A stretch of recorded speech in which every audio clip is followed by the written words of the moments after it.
اللهم صل وسلم وبارك على سيدنا محمد وعلى آل سيدنا محمد. الأطفال اللي بنشوفها في الشارع بتبجح في الكبير، مش بتحترم الصغير، وبتتعدى عليه بالضرب والسب، وتروح ترد على أهاليها، مش يحبوا يطلعوا عيالهم غلطانة إلا من رحم ربي.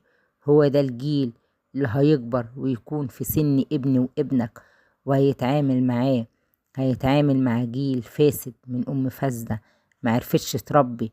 سواء الشباب من ابتدائي للجامعة، بقى الصالح منهم قليل والطالح منهم كتير.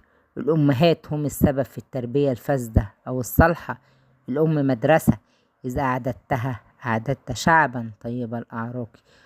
قولي إزاي أعاقب ابني علشان عمل حاجة غلط وأقول له كده غلط، يخرج يلاقي زمايله بيعملوها